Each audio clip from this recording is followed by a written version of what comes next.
आप देख रहे हैं एबीएन महाराष्ट्र। मैं हूं आपके साथ मुनीर आरिफ खान। नाज़रीन, महाराष्ट्र असेंबली इलेक्शन के लिए 20 नवंबर को हुई रायदही की गिनती कल यानी 23 नवंबर को सुबह 8 बजे शुरू होगी। महाराष्ट्र की 288 असेंबली सीटों पर इस मरतबा तकरीबन 4000 से ज़ायद उम्मीदवारों ने अपनी किस्मत आजमाई और इनमें से 288 उम्मीदवार जीत हासिल करके महाराष्ट्र के ऐवान असेंबली में पहुंचने वाले हैं।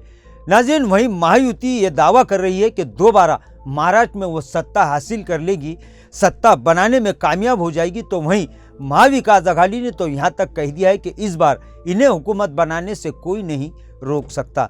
वहीं कल सुबह 8 बजे से महाराष्ट्र भर में वोटों की गिनती का अमल शुरू हो जाएगा, जिसके लिए इंतजामिया ने पूरी तैयारी कर ली है। और जहां तक औरंगाबाद के 9 असेंबली हलकों की नाज़रीन बात की जाए तो यहां पर भी इंतजामिया की जानिब से 6000 के करीब अफसरान और मुलाजमीन को चौकन्ना कर दिया गया है, जो लगातार इंतखाबी नताइज मुकम्मल होने तक अपनी ड्यूटी अंजाम देंगे।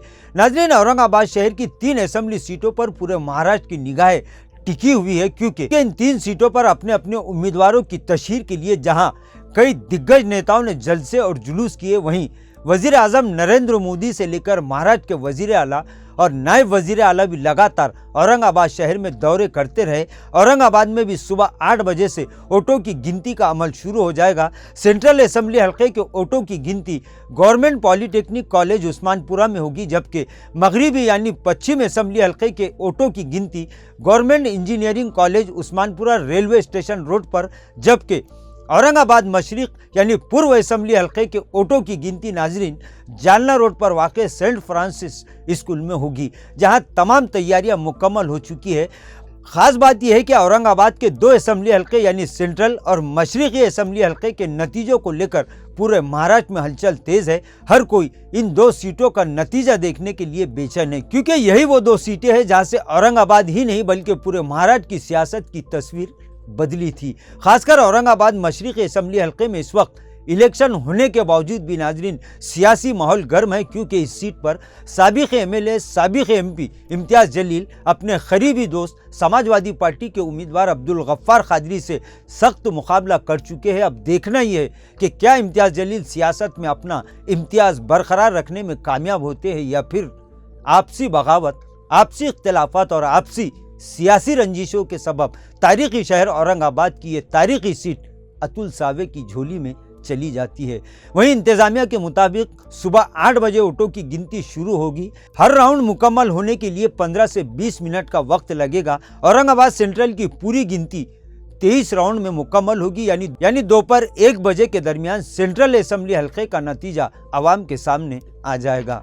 मगरिबी हल्के में 28 राउंड में वोटों की गिनती मुकम्मल होगी, यानी दोपहर 3 बजे तक मगरिबी हल्के में संजय शिरसाट या राजू शिंदे इसका फैसला भी हो जाएगा। जबकि नाजरीन, खासकर औरंगाबाद मशरिकी असेंबली हल्का यानी पूर्व, जहां पर सबकी निगाहें इम्तियाज जलील और अब्दुल गफ्फार के साथ साथ अतुल सावे पर लगी हुई है, यहाँ पर 24 राउंड में वोटों की गिनती मुकम्मल होगी, यानी दोपहर 2 बजे ये तय हो जाएगा कि औरंगाबाद मशरिकी असेंबली हल्के का सियासी किंग कौन है। नाजरीन, अब वोटों की गिनती शुरू होने में बस चंद घंटों का वक्त बचा है, जिसके चलते तमाम उम्मीदवारों की धड़कन अब तेज हो चुकी है। वहीं अपने अपने पसंदीदा उम्मीदवार की कामयाबी के लिए इनके चाहने वाले दुआएं कर रहे हैं।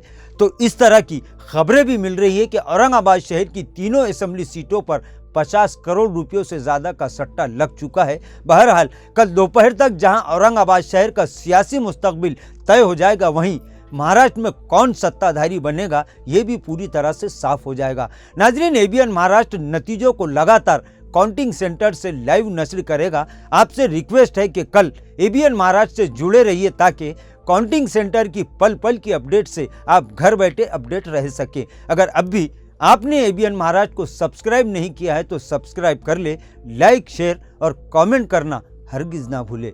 नाजरीन, आज के लिए बस इतना ही। फिर मुलाकात होगी कुछ नई वीडियो के साथ। तब तक के लिए हमें इजाज़त दीजिए। अल्लाह हाफिज़।